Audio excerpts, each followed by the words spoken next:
भारत माता की वंदे वंदे वंदे। सबसे पहले मैं बोडो का उपेंद्रनाथ ब्रह्मा की जन्मभूमि डोडोमा को आज पहली बार आया हूं। दो हाथ जोड़कर प्रणाम कर मेरी बात की शुरुआत करते हैं। बोडो समुदाय के कुल देवता ब्रह्मांड रक्षक बाथो बोराई जी को भी श्रद्धा पूर्वक शीश झुकाता हूं।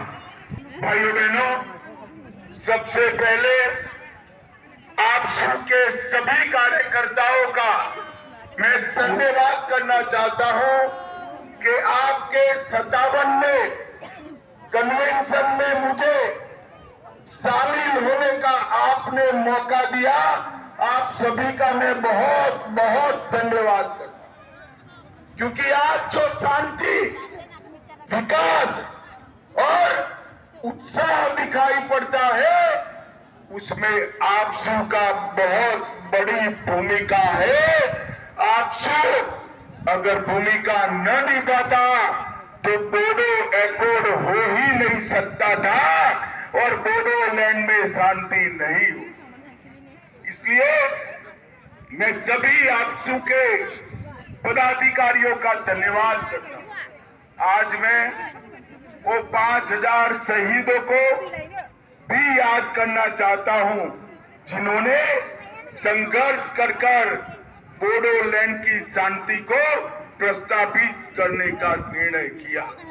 भाइयों बहनों, आज मैं उपेंद्रनाथ ब्रह्मा जी के बताए हुए रास्ते पर जब पूरा बोडोलैंड चल रहा है तब आज मैं एक घोषणा करने आया हूं। बोडोपा उपेंद्रनाथ ब्रह्मा जी के नाम से दिल्ली में एक बहुत बड़े रोड का नाम हमने बोडोपा उपेंद्रनाथ ब्रह्मा करने का निर्णय किया और अप्रैल के प्रथम सप्ताह में आपके सभी नेता और सीएम असम की उपस्थिति में वहां पर उनका बर्थ भी लगेगा और वहां पर उनके नाम का भव्य तख्ती लगाने का काम भी हो जाएगा। भाइयों बहनों, ऑल बोडो स्टूडेंट यूनियन शिक्षा, सशक्तिकरण और विकास को आगे ले जाना और मुझे कहने में बड़ा आनंद होता है कि आपसू से प्रयास से ही आज बोडो भाषा के माध्यम में 12वीं तक परीक्षा चल रही है और इसके कारण हमारी बोडो भाषा शेड्यूल में तो आ गई पर कई सालों तक जीवित रहेगी। ये महत्वपूर्ण आयोजन बोडोलैंड के अंदर स्थापित शांति का एक बहुत बड़ा संदेश। मुझे याद है 27 जनवरी 2020 को जब बीटीआर शांति समझौते पर हस्ताक्षर हुए, एक कांग्रेस पार्टी मेरा मजाक उड़ाती थी कि सब लोग रुक गए कि बोडोलैंड में शांति नहीं होगी और ये समझौता मजाक हो जाएगा। भाइयों बहनों, आज समझौते की 82% शर्तों को आसाम सरकार और दिल्ली सरकार ने समाप्त कर दिया है, समाप्त कर दिया। और मैं आज आपको बताकर जाता हूं कि अगले 2 साल में समझौते का 100% क्रियान्वयन नरेंद्र मोदी जी के नेतृत्व में भारत सरकार कर देगी और इसके बाद बीटीआर के क्षेत्र में बहुत चिरकालीन शांति होगी। आज समझौते के तहत 1 अप्रैल 22 को हमने पूरे बीटीआर क्षेत्र से अपसपा हटा लिया है। आज बोडोलैंड की 1 डिस्ट्रिक्ट 1 प्रोडक्ट दिल्ली के होटल में भी कोकराझार का मशरूम फ्रॉम बोडोलैंड कर आज सबके व्यंजन में शामिल हुआ है। और ये इसलिए हुआ है कि यहाँ पर शांति हुई। इसी के कारण डुरंड कप की मेजबानी भी बोडोलैंड ने की। और भाइयों बहनों, 2036 में अहमदाबाद में भारत में ओलंपिक आने वाला है। बोडोलैंड के युवा खिलाड़ी तैयारी करें ओलंपिक में हिस्सा लेने का। भाइयों बहनों, आपके 1 दर्जन से ज्यादा उत्पादन जीआई टैग हो चुके हैं और आज इसके कारण धीरे धीरे पूरे बीटीआर क्षेत्र में औद्योगिक वातावरण बन रहा है। एक जमाना था उन्माद, उत्पाद और अलगाववाद की बात होती थी। आज शिक्षा, विकास और इंडस्ट्री की बात होती है। भाइयों बहनों, आज मैं यहाँ आया हूँ तब ये बताने आया हूँ कि बोडोलैंड के विकास के लिए भारत सरकार और असम सरकार ने 1500 करोड़ रुपया केवल 35 लाख लोगों की आबादी में 1500 करोड़ रुपया आवंटित करने का काम हमारे नेता नरेंद्र मोदी जी ने किया है। अटल जी के समय में बोडो भाषा को संविधान की 8वीं सूची में समाया गया। सोनितपुर और विश्वनाथ जिले के 60 गांवों को बीटीआर क्षेत्र में समाहित कर उसको आगे बढ़ाने का काम भी किया है। भाइयों बहनों, आज यहाँ पर मैं आया हूँ तब ये भी बताना चाहता हूँ कि सैकड़ों युवाओं को आज मेन स्ट्रीम में लाने का काम हमने किया है। कई सारे हथियार सरेंडर हुए हैं और असम के अंदर पिछले 3 साल में 4881 एनडीएफपी के कैडर के पुनर्वसन पर 287 करोड़ रुपया खर्च हुआ है, जिसका 90% हिस्सा नरेंद्र मोदी सरकार ने दिया है। भाइयों बहनों, रोजगार और कौशल विकास के लिए भी ढेर सारे काम किए गए हैं।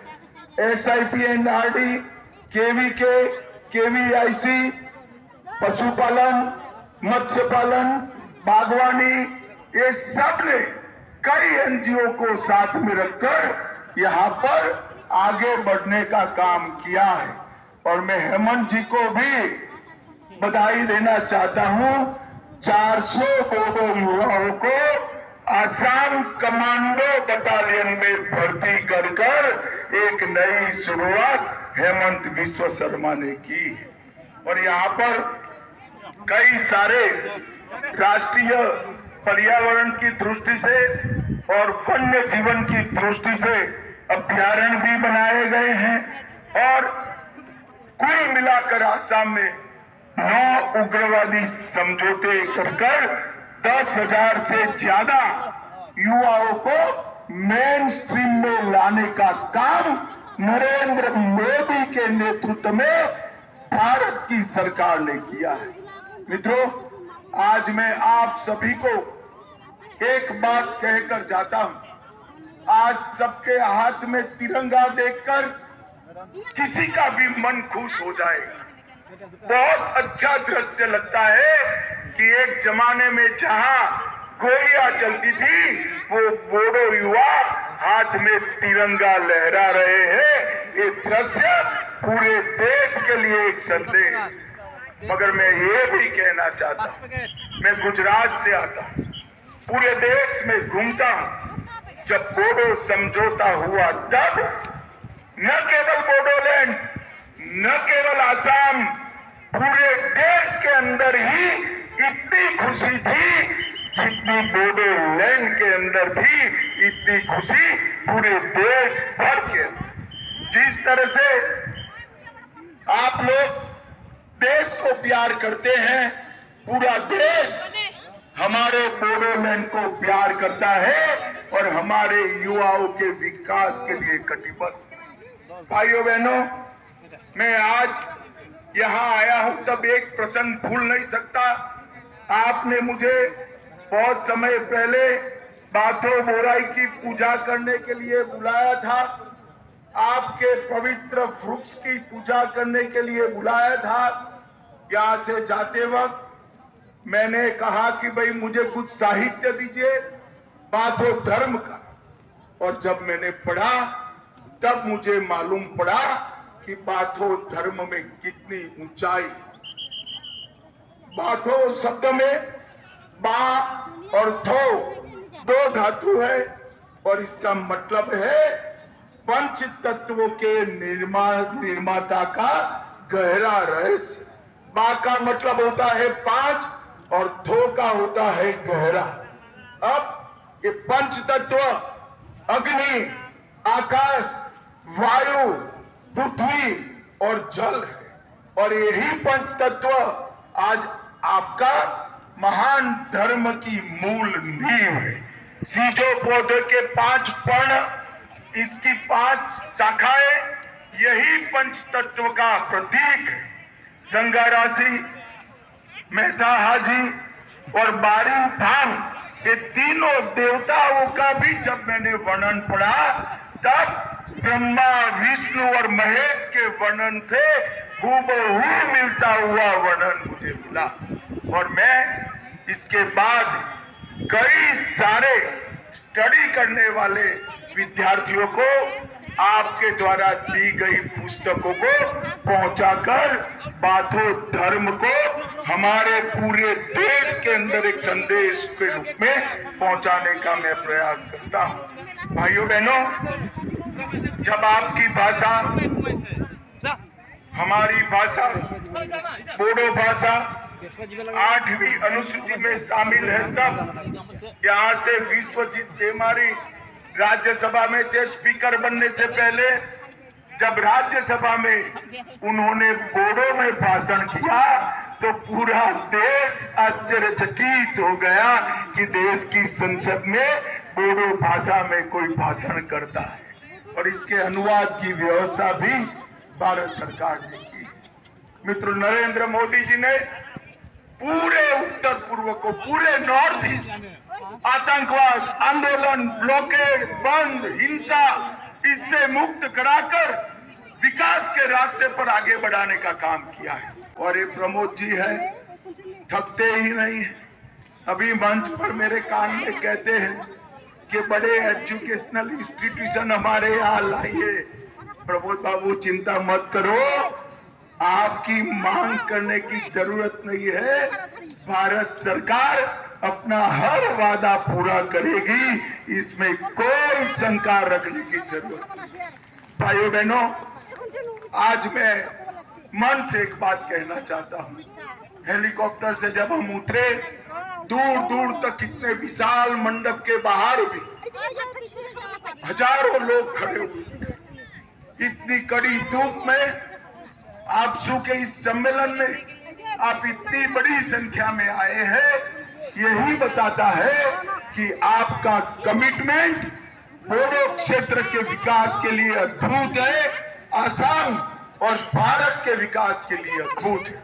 मैं आज आपको विश्वास दिलाकर जाता हूं कि असम सरकार और भारत सरकार ये बीटीआर क्षेत्र के विकास के लिए कोई कमी नहीं छोड़ेगी, और बोडो पा उपेंद्र नाथ ब्रह्मा का हर स्वप्न हम सच साबित करेंगे, उसको जमीन पर उतारने का काम करेंगे। आप सभी को अनंत अनंत शुभकामनाएं। धन्यवाद। भारत माता की जय।